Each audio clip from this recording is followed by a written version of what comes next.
Hello, God bless you, and welcome to Liberty Rivers Author Services Frequently Asked Questions. This webinar is established based upon the numerous questions I get asked on a daily, sometimes several times a day, from established authors or beginning authors, and they pretty much all have the same questions. So I wanted to frame this webinar surrounding some of those questions. There are tons of them, but I'm going to chunk them and hold webinars from time to time so that I can share out this information for those who are called to the book writing, publishing, authoring venture, and to provide some insight based upon my extensive experience in this work, one of which things that I truly, truly love. I love to write, I love to teach, and I love to create. So it is my prayer tonight or during this session that some of what I share will be helpful to you as you begin your journey as an author. Pardon me for being winded. I just ran to the kitchen to make a cup of coffee. All right. So we're going to go ahead and get started. And my graphic designer said that I'm going to answer your questions as an expert. I'm an expert in what I do. I'm not the expert, but I do well in what I do. So without further ado, we're going to go ahead and get started. This session is being recorded because it will post to YouTube. So you've got a book idea. You have feel called or an urge, or you have an impression, or you feel a drive to write. And so you may have questions surrounding what that process looks like. What is it going to cost? Who's going to read the book? What does marketing entail? There's so many nuances that play into writing a book that goes far beyond pulling it out of your head and getting it down on paper. Okay. To begin with, people have been writing books for thousands and thousands of years. One of the most popular, most famous, best-selling books of all times is the Holy Bible, okay? And that was a book that was written before time.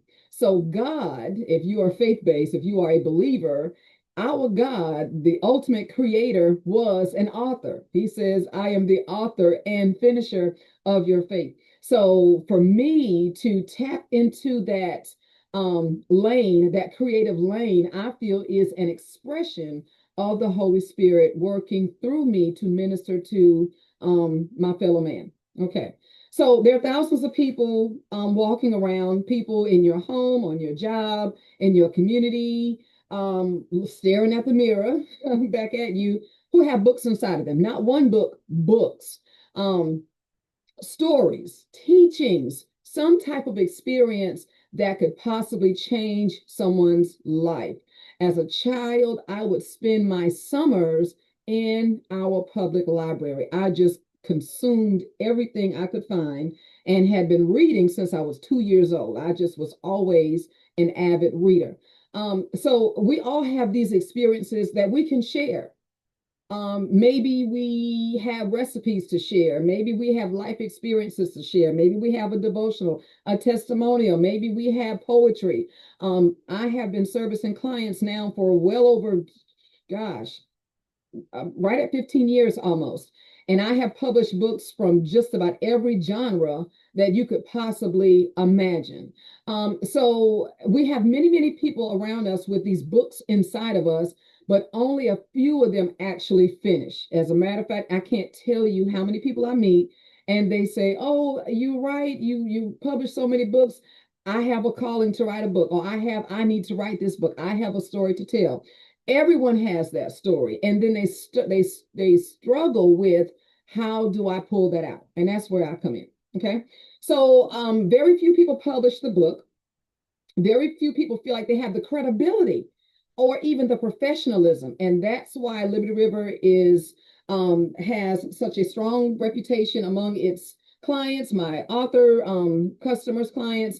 Is that's our job. Your job is to execute the vision. My job is to midwife it and help you birth it out. Okay. So if you ever said, I don't know where to start, I've written this book, but I'm stuck, I'm afraid, I'm doing it wrong, I don't want to embarrass myself, because your book is going to outlive you. When you think about every book that you've ever written down through the years, even the Holy Bible, these folks are no longer with us, right? They're no longer in this present realm. And so a book, if you are an elder of your family, or if you are, if you're a parent, it is a great way to share your testimony with those you may never lay your eyes on, to be able to speak into them, to be able to leave a part of you that can help them understand who you are, help them to see through some of the struggles that you may have had. So think about that book being a testimonial. Think about it being an inheritance that you can leave for your families. So welcome to Liberty River Industries, where ideas become books and books become legacy. Okay.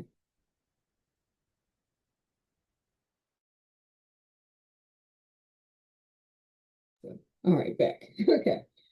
So, do I need a publisher or can I self-publish? Both. You do need a publisher and you can self-publish. Okay, so let's talk about that. Let's talk about what the publishing process looks like.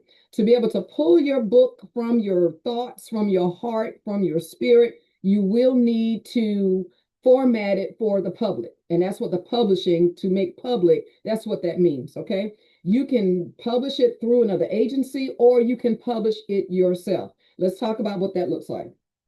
In today's reality, you can choose to self-publish. Years ago, that was not the case. You had to send your book proposal to some of the more traditional mainstream publishers with the hopes that your story was interesting enough for them to purchase it from you. They would buy the rights from you, or you may can negotiate it to keep some of it. But for the most part, they would purchase the rights from you and they would design the cover. They may use your image for it. They'll use your name because you're going to sign that over. They're going to pay you X amount based upon what they feel your book is worth. And then they're going to market it, they're going to sell it, and they're going to enjoy the royalties, the sales from it. Well, a lot of that has changed now through the advent of platforms such as Amazon and Lulu and many other publishing, self-publishing platforms. You have a variety of choices to choose where you can control the narrative. And that was the option that I took. When I first started out writing in 2012, I sought out a publisher, a Christian publisher, several of them. And the prices that I received was astronomical. It was way beyond my budget. I was a new author. No one really knew me outside of my realm. And it just was not a good fit for me. And so that's when I set out to learn how to self-publish, and I have not looked back since. And I began to pay it forward and help other independent authors either self-publish or show them how to do it themselves. Okay. So you don't need permission to publish, but you do need a strategy. Because if you're looking to market your book, then you are competing in a global market. If you've ever been to a library or a bookstore, your book is going to be literally one in a million or maybe a billion at this point. So the publishing landscape has fundamentally changed. It is a very aggressive market. And so to the degree you want your book to be marketed to the public, you're going to have to learn the business side of it. Some people are really, really good at it. Some people are not. And it just depends on who your audience is. Again, if you're looking to publish for your family or for your own intimate circle, then you don't necessarily need to market because you're going to publish your book, you're going to order your print copies, and you're going to share it among your closest folk. But if you're looking to market to earn income, to set it up as oh gosh, residual income, then you want to tap into the marketing aspect. I do pretty well with marketing my books, and it does supplement my income in a substantial way every month. And we'll talk more about that later, but it all goes back to your strategy. And I'll have to develop an entire webinar just to talk about the strategy. But for right now, we're just going to get the basics, okay? You will need a strategy. I find a lot of new authors become very frustrated because they're excited and somebody told them that their book is going to be a bestseller. And let me tell you, it takes a lot of marketing, it takes a lot of money, and it takes a lot of people for your book to become a bestseller. Okay.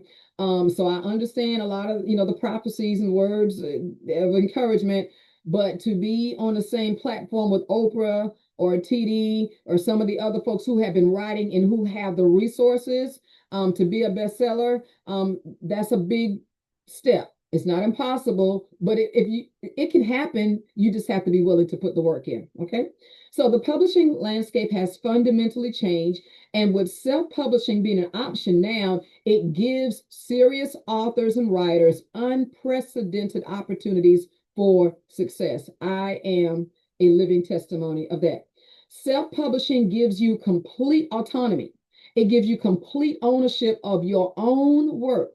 You receive significantly higher royalties. Remember what I said earlier about publishing companies when you pitch them your book proposal? And if they decide that your book is worth being authored or published under their brand or under their seal, then they're going to tell you what your book is worth.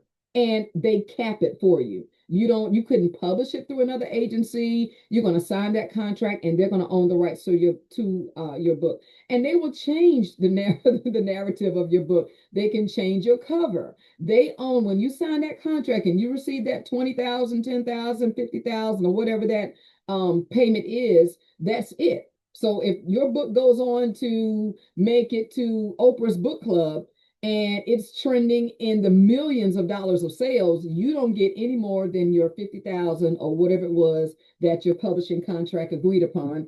Anything above and beyond that goes to that publishing company. However, with self-publishing, you own that book. It is copyrighted to you. And for me, their books, one of my best selling books, Displacing Demonic Gate Watchers, which is, I need to do a birthday celebration. It's I don't know, she's 15, gosh, I gotta do the math on it. I have changed that book over and over, the cover, the format, I've added to it, I've revised it. When you own your book, you own your book, and you can release as many additions to that book as you like. You can create a series of that book. You can create companion workbooks and journals of that book. And I'm just getting some ideas off of that you're sharing. But you own that. And then you also own your royalties. All right. I'm going to talk about royalties in just a few moments because that's very important that you want to consider. You also maintain full creative control over every decision. You control what your cover looks like. You control what your headshot on the back of your book cover looks like. You control who you want to acknowledge in your book, your dedication. When you self-publish, you own it. You own the font. You own the formatting. You own it all. You also own it if your book flops. You own that as well, okay? You own the speed to which you want your readers to purchase the book. For example, you can set a 3-month goal. You can set a 6-month goal. I have some authors who have provided their manuscript and they're in the doctoral program and they've already given me their cover and their name, but they're waiting to finish their defend their dissertation and then they want their book released. So you can literally write a book and schedule your book release. Okay. But without proper guidance, self-publishing can become self-sabotage. And I've seen the nightmares from this as well. I have seen books that some of my clients have turned over to me and said, hey, Delisa, I have done everything I could. This is just not working. And then when I look at it, I can tell them exactly why. The cover, the image is blurred. The text is too small. The formatting is off. There was, the editing wasn't edited. The book was not formatted properly. The book size didn't fit the type of book. And so just not having that professional guidance there caused them to become very discouraged with the writing process. And so then we had to literally reset and repackage that book. So at Liberty, we will help you publish your book professionally, okay? Not just independently, but you will have someone who will walk you through it from the time you finish writing it to the time that your books are delivered to your front porch or to your mailbox and you're ready to set up your book review. All right, we can bridge the gap for you between having the freedom to self-publish, but also publishing by the same standards of a traditional publishing house. Your book can be on the same shelf besides Destiny House and many other publishing houses. So in terms of ownership, when you self-publish, you own your work, your rights forever. Guess what? It is your proprietary property. You can pass it down as an inheritance to your family. You can leave it in a will. For example, for me, I have my will set up where I have left some of my books, the royalties of it, to some of my children. So some of my children will receive royalties from this book. Some of them will receive royalties from a different book. Some of them will be left the entire company. So you own that right, and it can become a part of your estate. Okay. The royalties, it will depend based upon the platform for which you decide to use. Amazon is the number one platform for self-publishers, but there are so many others, and we can talk about that if you decide to use Liberty as your author agent. I can provide you with some additional options. The convenience of Amazon works for you. However, the reputation that Amazon has among the mom and pop bookstores may work against you. Amazon has put a lot of mom and pop bookstores out of business. Why? Because folks can go straight to Amazon and not go to the local Miss Millie's bookstore and coffee shop. So those types of book retailers are not likely to purchase your book from Amazon to stock it on their shelf.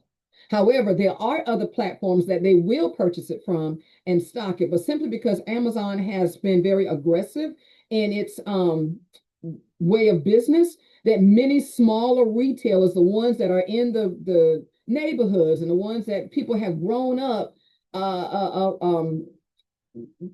visiting as a child, they are not purchasing books from Amazon as a distributor. Okay, so you might want to think about that. But again, if we decide to do your work for you, we can talk about some other options. But with Amazon, you will maintain 60% of your royalties, simply because they're going to charge you to print the book and to ship the book. Okay, so you want to bear that in mind. You want to bear, when you're setting the price for your book, you want to also factor in your handling, your printing, and your shipping. Okay. Again, as I mentioned, control. If you decide to self-publish, you control every creative decision as it relates to your book. Everything, you control that. And speed, you also control the speed of your book. If you're using a larger publishing house, they may have 100 books ahead of yours, and they may say, Mr. Brown, thank you for your submission. We received your book. We're offering $25,000 for it, and you should expect to see it go on sale somewhere around March 2028. And so you sort of lose that momentum and that zeal for having that book out simply because they have such a customer base of books that they're trying to get published. All right, the second question that I get a lot is my idea even good enough to be a book?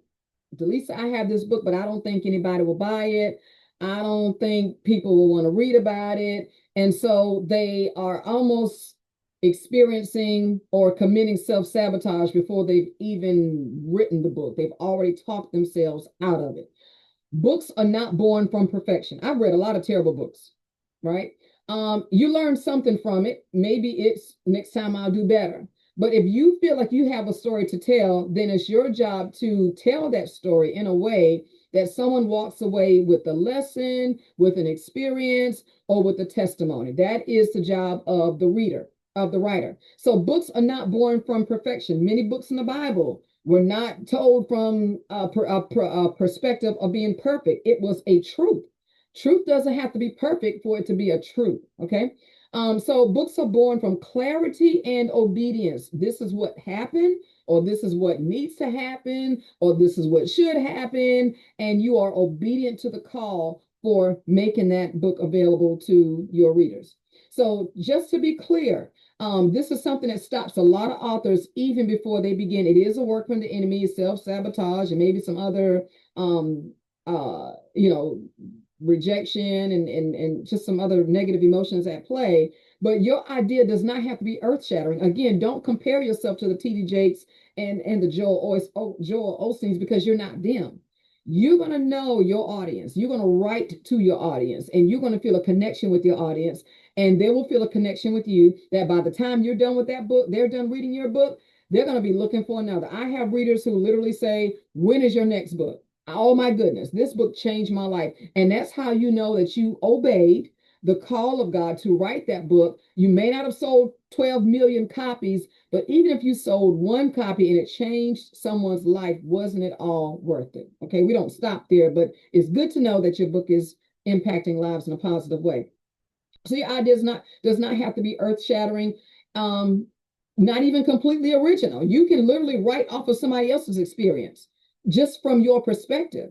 You can write a book about poetry based upon reading somebody else's book of poetry and they inspired you. I have a client who writes about rocks. Believe it or not, his entire book of poetry is about rocks. And as I was working through his book, it activated the poet in me. And I haven't written a poem since I was a little girl, but he inspired me to write. And I could see this beautiful creative beauty from rocks. It's really, really unique. But you can write, and it doesn't have to be an original idea. It can be an impression or inspired by something that you've read. All right.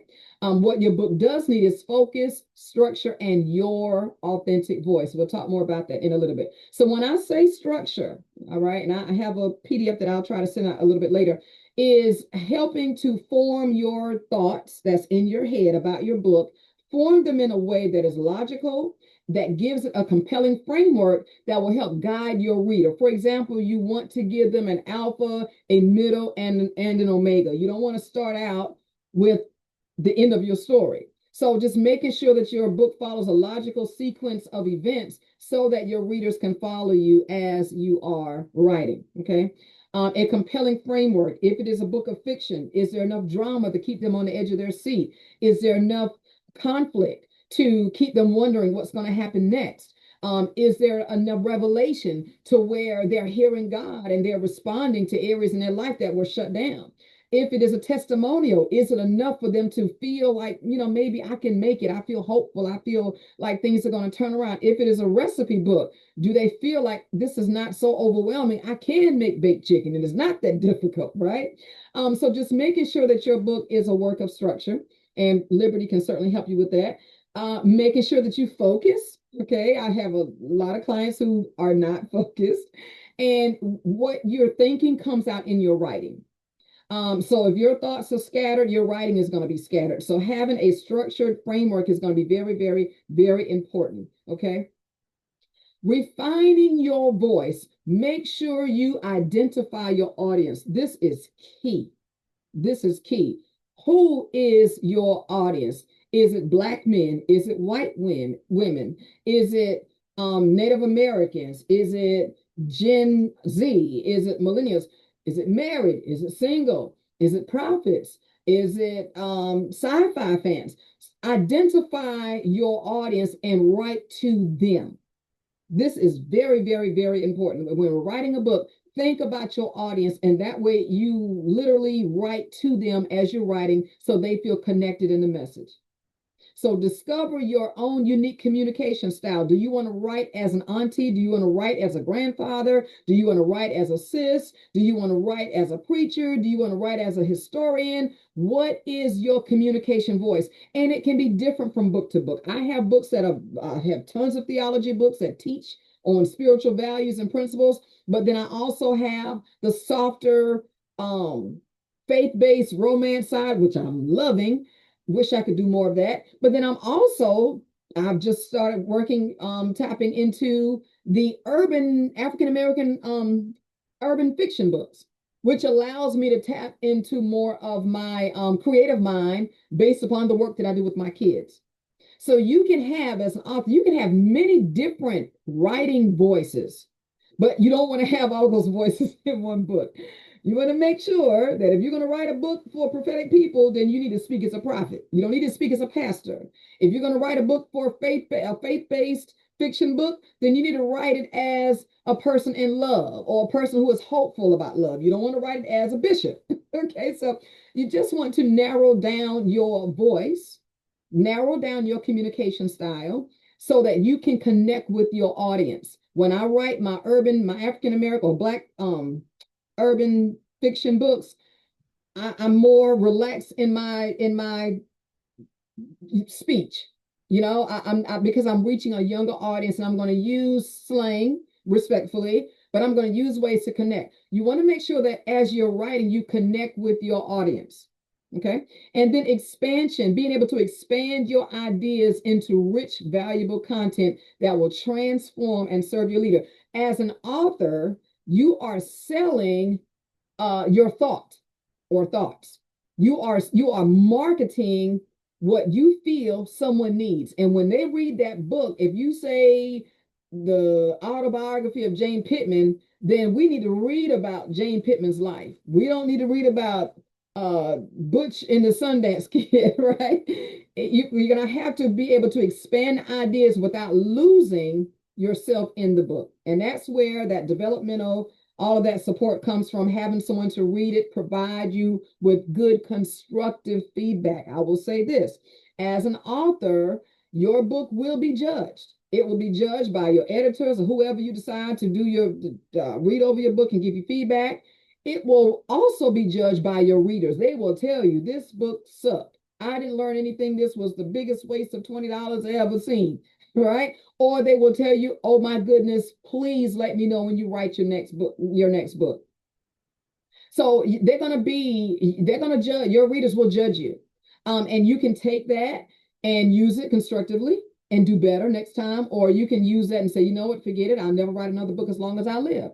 And I believe you will be doing yourself a great disservice, because there will be, if you're a multi-serial author like myself, there will be some books that do really, really well and some that don't. So what you do, you pull that back in, you do a reset, you recalibrate and push it back out, or go ahead and pull it off and do something different. Again, you can do that. You own the creative works to that. The owners, you own that. You can do that. Okay. So developmental guidance is essential in this, because you want somebody to write a book based upon a story you said they need to read about, or that they need to be exposed to. And you're asking them to not only sacrifice $20 or whatever, but they're also sacrificing time from their family, time from some of their other recreational things. You're asking them to take that time to sit still and read this book that I wrote. And so you owe it to them. We as authors owe it to them to make sure that that time that money they invested is a wise investment, and the time that they invested was a wise investment. How long does it take to write a book? It all depends. There are writers and authors who can write a book in a week if they already have the content developed. There are others. I have clients right now that have taken years and they have already paid me for the service, like contracts signed and everything. And I'm still waiting for them to say, go. I mentioned earlier about one of my clients. She's defending her dissertation. I have her book ready, her cover. I'm just waiting for her to graduate. So it really depends on you, your availability, your schedule, the clarity of your message. I'm going to talk about that in a minute, and the strength of your support system. Now, so I mentioned about your available schedule. For example, if you have time and you're still developing, I have clients who are writing their life story. Okay, so it's kind of a biography, and they'll submit their information to me, and I will say to them, this is really good. I cannot tell you that your life wasn't what you said it was. However, let's think about some of the people that you talked about in your life, because it's your life, but you're also pulling in some other people. And so then there are conversations surrounding litigation, right? Being sued and liable because you're using someone's name and they didn't give you permission. And so it can depend. When I receive a manuscript from a client, I will initially take maybe up to 48 hours to do a review. And then in that manuscript review, I will respond to them and say, hey, everything looks good. I'll get back to you with, the edits and so forth. Or, I really feel like this is something that you might want to spend some more time on. Chapter 7 looks a little incomplete, or chapter 9 is really, really harsh. Were you having a bad day when you wrote it? Again, because I'm working for you. And I'm looking through a professional lens, but I'm also looking at what your readers are looking at. Because, I don't know your experience. I'm reading it like your readers are reading it, but I'm looking at it critically so that I can help you kind of sharpen in those areas. So it depends on your availability, how much time you have to write. Some people have time when they get off work, they shut everything off, they live alone, and they can just write. not a problem. There are others who have two jobs, kids, partridge in a pear tree. They have a lot of things going on. So maybe every Saturday. So it's going to take them a little bit longer, particularly if they're writing like a training manual or something that's going to require some more research. It may take a little bit longer. There are others that have content where they've done teachings. Like for myself, I've got so much content for years. I've been teaching in my apostolic college since 2009. And so I have content. I can literally crank out a book every day if I really wanted to, just from content that I've already studied and did workbooks and things on. So it really depends on your availability, your support system, what content you already have available to you, and how clear your message is. So when those questions come across my desk, well, how long will this take? I really have to push that back and say, I don't know how much time do you need, right? I mean, I've got time, but how much time are you going to put into it? How responsive are you to emails? How sensitive are you feeling? What if I say your picture looks blurry? Please take another one. What does that look like? So it really, though, that question is an author answered question. Okay. Here's what most people won't say. Most unfinished books do not fail because the author doesn't have talent. I can help you with that part. Or because they don't have ability. I can help you with that too. But it is because many authors are not accountable. They start out and they don't finish. They don't respond to emails. And then at that point, I just move on to the next client because now my time is at risk, and I can't afford to waste time. So I'll say, hey, reach out when you're ready, and I'm moving on. Okay. Or they may have unclear direction. Well, I'm not sure. I'm still thinking about it. I'm praying about it. Wonderful. Let me know when you're ready, and I'm going to move on. Or the absence of a proven system. Again, just being unorganized, not having the space to write, not having the time to write. These can all factor into not being able to finish your book within a timely manner. So being able to write means that it is critical that you have the right structure and consistent support. Have an accountability partner, someone who will check in with you. Hey, how's it going? I hope you're on chapter 2 by now because you've been on chapter 1 for 2 years. Just having someone to check in with you to see how things are going and to give you a little nudge when you need it. Many authors, like I mentioned, can finish their manuscript like completely finished within 2 to 3 months, sometimes 4 months, but it really just depends. We don't rush the process, but we move the obstacles out of the way, especially if we feel like this is something that needs to be done. Sometimes when I come across a client, they have been sitting on a book for years, and they finally get to the point to where they say, you know what, I need to get this done. And it's a matter of them polishing up their manuscript, maybe changing some things around, and they are sending it right on over. Okay. So the answer lies solely in the lap of the author. What if I'm not a writer? I will tell you this, I will never forget. I had a client who was a stroke victim. Matter of fact, I've got 2 clients now. But this particular client was a stroke victim. I think she's since passed away. And she said someone connected her, another client of mine connected us. And she said, I've got this book, I've got to get this book out. And I understand, I didn't know she was going to pass away a few years later, but this was an assignment. And for both of us, apparently. And I said, okay, fine, let me help you. And she said, but I'm living on a fixed income. Can you work with me? And I said, well, fine. Let's, 250. That was the offer that came to mind. I said, let's do this for 250. Okay, fine. I did everything for her for 250. Well, little did I know her manuscript was going to be every bit of 9 pages. Well, during that time, I was publishing solely through the Amazon platform, and they have a minimum of 23 pages, 23 pages at that time. This was a while ago. So I had to finish writing her book for her. And she wrote about having a stroke and all the things that goes along with that. Well, I've never had a stroke before. I didn't even know people at that time that had strokes. So I had to do research to help her finish her assignment. Not to mention, I only charge her $250, right? So there are times when a person has a gift or they have an assignment to write and they just don't have that skill set. And so part of my assignment will be to work alongside that person and to get that done. I'm so grateful because, as I mentioned, she passed away a few years earlier. I don't know what happened with her book. but she got it out. And whatever the Lord told her to do with it, I can only trust that it was done because Lord knows I pretty much wrote the book for her. Okay. So you don't need to be a writer. You need to be able to communicate.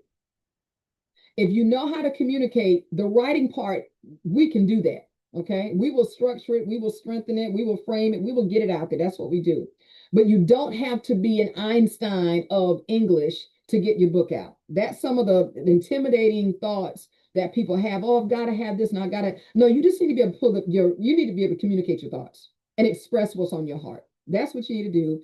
Everything else, you let Liberty handle that. So there's a difference between communicating and writing. And once you understand it, it's going to make a world of a difference for you. Some people are teachers. Okay. If you can explain it, you can write. And it can be a teacher if you work in the insurance agency industry, if you work in healthcare, if you work in automotives and you like, hey, I just want to teach single women how to take care of their cars. Well, that is trending right now with single or even single just people, okay? Because the prices of new cars are really high right now. So folks are looking to save money with taking care of their own cars. And if you have that background in automotive engineering or whatever that is, that may be a niche for you. Speakers, if you can present ideas verbally, you can translate them to your page. For me, as a teacher, for every Bible study, every teaching, every sermon, every conference I do, I record it. And after I'm done recording it, I upload it to one of my software programs. It transcribes it for me. I run it into another software program that cleans it up, adds my the periods and colons and things and frames it. And then I'll go back through it. I add my scripture, add context, and it's done. So I can literally preach a message on a Sunday and have a book to that by within the same week because the content is already there. And I have systems in place to help me and people, thank God, to help me get that done. So for a lot of folks, you say, man, they have so many books. Well, if they're teaching, they already have their notes. They already have the content. Some people have been teaching for years. They have tons of YouTube videos. You can compile those and you've got books, you've got workbooks, you've got journals, you have wealth right there in your house. And the enemy is making it seem so hard and so complicated, but you literally have you got it in your hands. Okay. Journal writers. There are some people that journal and it can become poetry.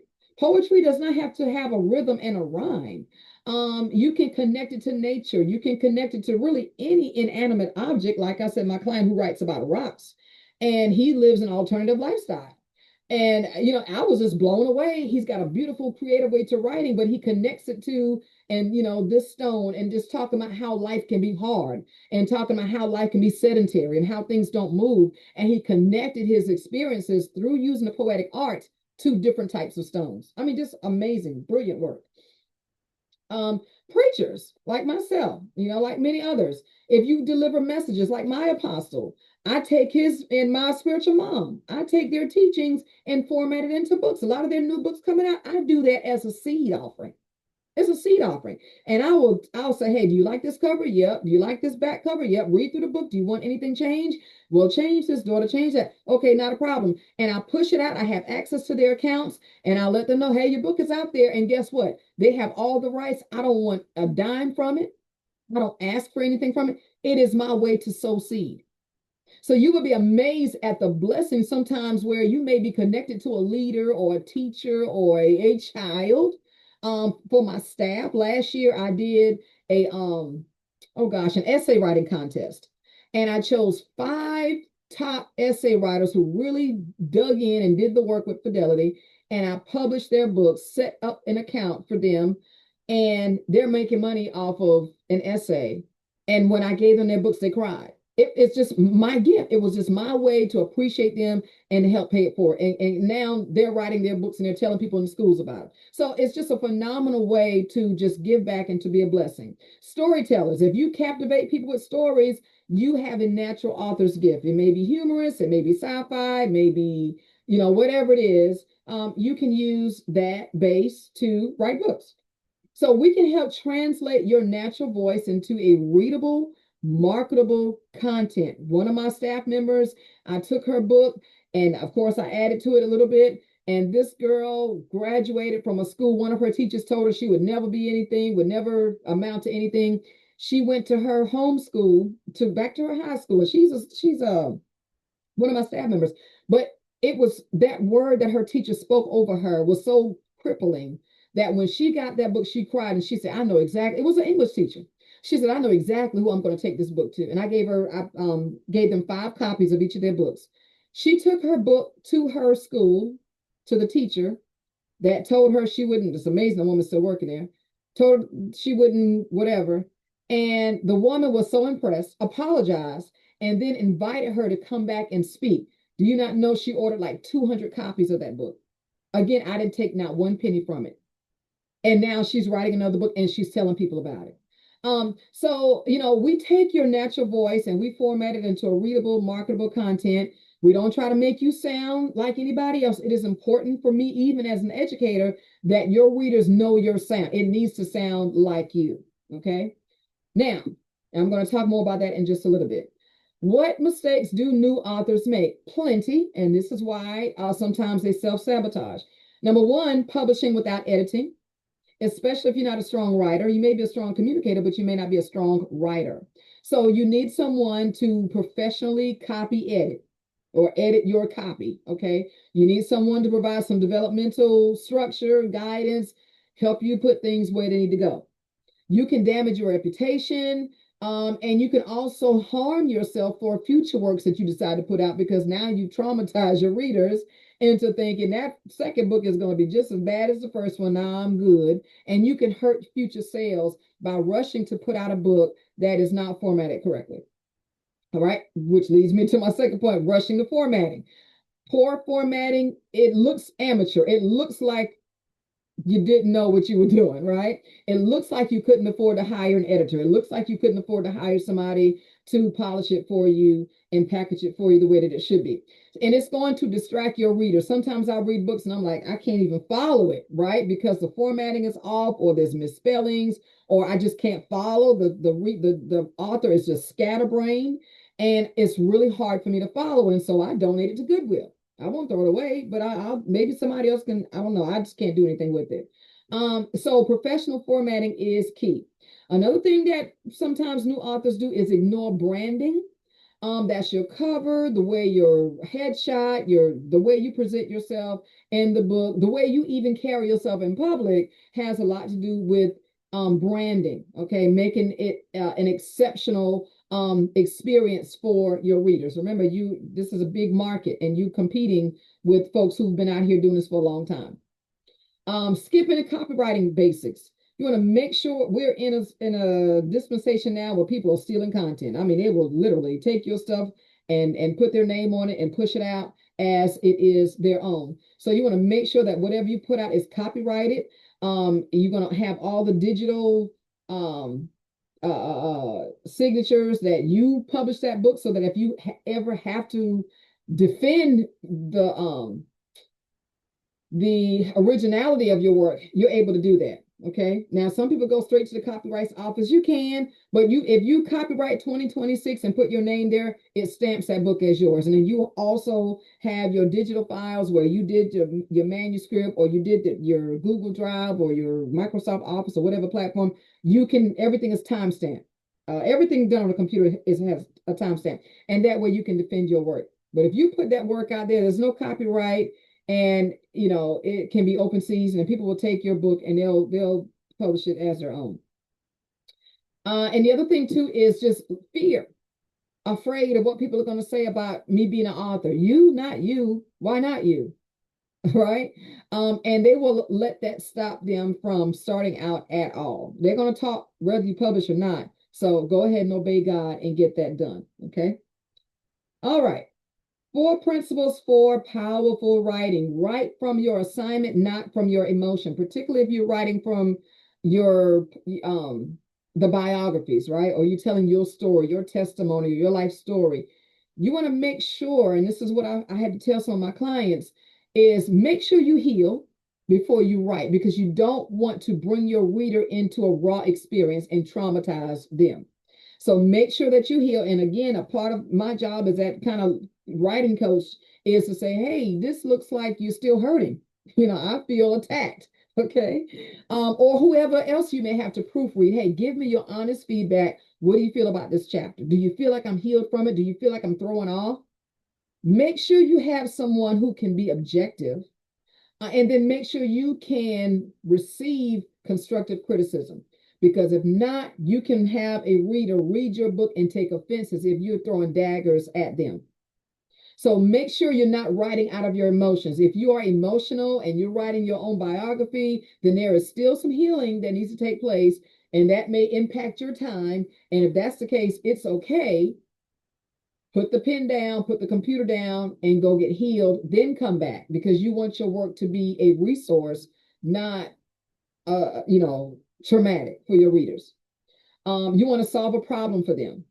You want to transform their life. You want your reader to walk away feeling hopeful, helpful, encouraged, edified, not depressed and discouraged. And oh my God, I just don't know if I'm going to make it. You don't want your reader to have a negative life experience from reading one of your books. Another mistake writers make is to try to write and edit at the same time. This has been so liberating for me. Is when I'm writing it, first of all, sometimes I can barely understand what I'm writing. That's why I record things now. But don't worry about trying to edit while you're writing. Just pull it out. Have your freely creative writing sessions. Play your music, get your cup of coffee or whatever your favorite beverage is. Put your socks on, whatever you need to set that stage and get your zone right, and relax and then write. But don't try to correct, oh, I meant to put this here. That will come out in the wash. That will come out later on. Right now, you just want to pull everything out, and then we can edit and we can do the dedications and we can do the drafting and we can do all of that then. But when you're writing and when you're being creative, you don't need to worry about the eraser. Just worry about the pencil tip. Okay. And another mistake that writers make is using structure to unlock creativity. Here's something. Structure is important, but don't let that cage you in. Be yourself. Your readers, especially if they know you, they know what you sound like. Your speaking voice should sound like your writing voice. And this is where a lot of folks wonder, is this AI? This doesn't sound like you at all, right? And I mean, it depends on the genre of your book too, but don't cage your voice in. Still sound like you, because that's what your readers are connecting to. They're connecting to you, not stiff and starchy, but they want to feel like you're literally sitting at the table with them, talking to them. And then write in layers. One of the things you want to do when you're writing in layers is to, and this is where your outline is going to be very, very important. Okay. If you're writing fiction, you want your story to engage, but you want to give your characters time to rest. Okay. Like, if you're writing a fiction story, please don't have your characters in warfare from the time the book opens to the time they put the book down. Like, give them a peacetime season. So, rest your characters sometimes. Pause and give reflections, just again, kind of ebb and flow, and just make sure that if you're teaching, make sure you're informing, don't throw a joke in there. Keep it consistent. If you need to tell a joke, then make it consistent throughout the rest of the book. That means after every third chapter, there's a joke. In chapter 2, there's a joke. So make it consistent. Okay. But don't feel overwhelmed by trying to do everything at once. When you write your book, you're going to probably read that book 4 or 5 times. I know I'm going to read it 4 or 5 times just going through it. Keep reading over it until you made the point that you need to make, and until you can see what your readers see. Okay. All right. Now, here's a big thing, because of course we're in this AI age where everybody's using it. Some people are using it to write entire books. And some of it is just so off the wall and so cold because it is being written from a computer. And I don't care how much you train it, you can still tell, a computer just can't give you that human side to it. Now, there are ethical uses of AI in writing, and there are unethical uses of AI in writing. And this was, of course, that I had to take at work, because they're encouraging us to use AI at work so we can teach our students, but using it ethically. Okay. So AI is a wonderful tool. I use it all the time at work. Thank goodness it is a lifesaver. I use it in business as well. I even use it in ministry, but I also recognize the boundaries there. Okay. But I get asked about this all the time. So there's a lot of confusion about AI in writing, and it causes unnecessary fear. Some people say it's the devil, that's the mark of the beast. Any new thing is going to have its own set of fear and all that good stuff. But also, people have missed a lot of good opportunities too, because AI is a very valuable, resourceful tool, and it is a time saver and a money saver. Okay. So AI is a powerful tool. It is not a ghostwriter. Okay. And so, any good author, if you really care about your audience, you want to talk to your audience. You don't want a computer to talk to your audience. And people are doing that. And they're making money off of it too. But if from an ethical point of view, you want to talk to your audience. You have a message that you want to talk to your audience. Now, to use AI ethically, maintain your own message. Okay. AI can assist you. I will plug in a chapter to AI and say, show me the gaps, or rewrite this passage and, change, make it, I don't know, update my grammar or something, and or suggest two more scriptures that I can use in this particular teaching, and it will give me that. But it's my message, right? It didn't write that whole thing for me. I'm giving it my input, my human input. But I also realize that, there's a vast network of resources out there. I don't have time to go to a library and pull out my strong concordance. So I'm going to use that. That is an ethical use of AI, where you own the message and AI becomes your assistant, not the author. Okay. You approve it. Once I input my paragraph or my passage or whatever, I'm going to read it back and say, yeah, that's what I want to say. Or no, that's not what I want to say. In other words, I'm going to own the output. I'm not just going to plug it in and it gives me something and I'm slamming it in a book, right? We believe in doing things decently and in order. So every word is going to reflect my communication style. It needs to sound like me. Also, you understand the content. Here's what I found out. If you wrote the book, you need to defend the book. You need to defend whether it's poetry, fiction, theology. You need to defend that. What you write about? It's a book about cars. Well, what kind of car? I don't know. Did you read the book? No, tell me about it, right? If you wrote that book, it came out of a life experience. You need to be able to write about it. You need to be able to teach and defend everything in your book. And lastly, you are accountable. It is your name, your responsibility, your legacy. So yes, AI is a phenomenal tool. This is an AI picture. I use a lot of AI in my graphics. It's wonderful. I can't draw to save nothing. I use a lot of AI in my graphics. I love it because I love art. I just can't draw. AI can help you generate and organize ideas. I use it for work, for professional development. Phenomenal, because it's just a job, right? I need to teach on trauma-informed behavior for students. Give me some ideas for professional development and for a 30-minute class. And it's giving me ideas. I know the work, so I have to teach it. So I have to understand it, but it's going to give me some ideas to work with. AI can help you, like I said earlier, help structure complex thoughts. I want to explain this, but my words not coming together. This is what I want to say, and I want to use 3 scriptures to back this up. What are your thoughts? And it's going to give me that information, but I'm going to read over it and decide what I want to use. Okay. And I'm going to put it in my words. And then AI can also support refining it and clarifying expression. So there is ethical uses for AI in writing that I encourage, people to use if they feel comfortable. If not, it's really okay. But it is a great help. But your story, your theology, your teaching testimony must be authentically yours, right?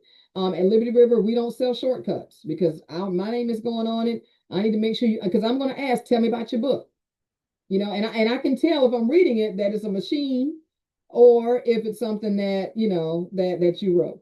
And then we'll have conversations about that. And that won't necessarily reject the manuscript, but I'm going to know, okay, I'm going to put some kind of blurb, AI, Gemini, Chat GPT, we're going to put that into somewhere because I want your readers to know that this is not all of your work. And we'll put that in the contract as well.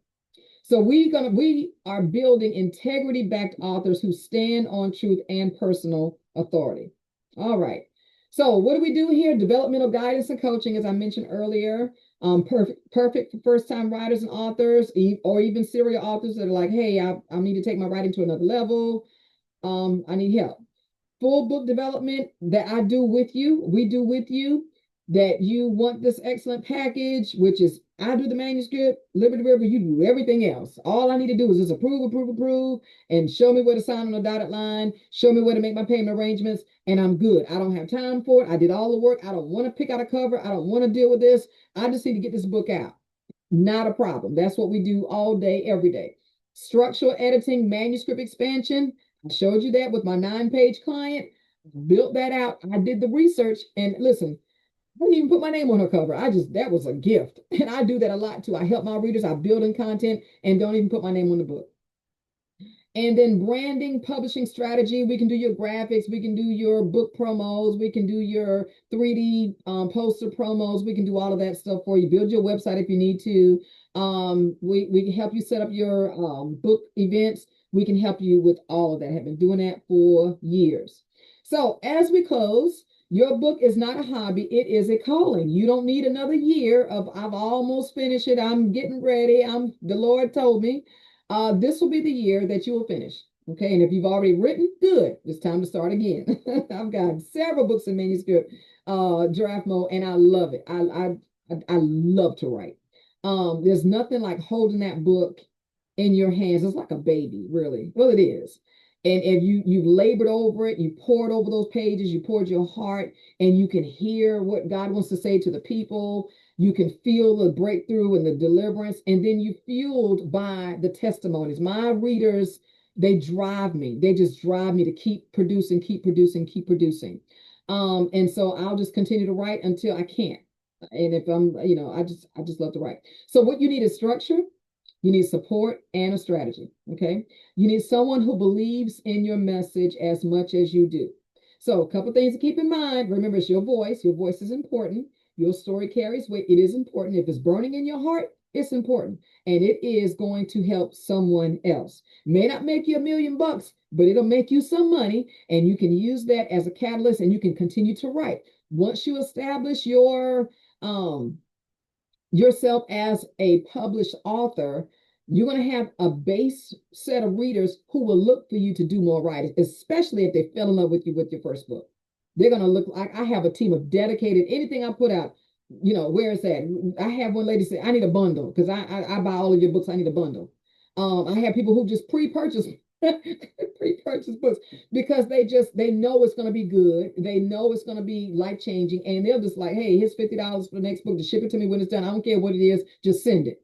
And that's because you built a relationship with your readers, and they know that you're going to give them a product that they connect with, that they resonate with, and that is transformative.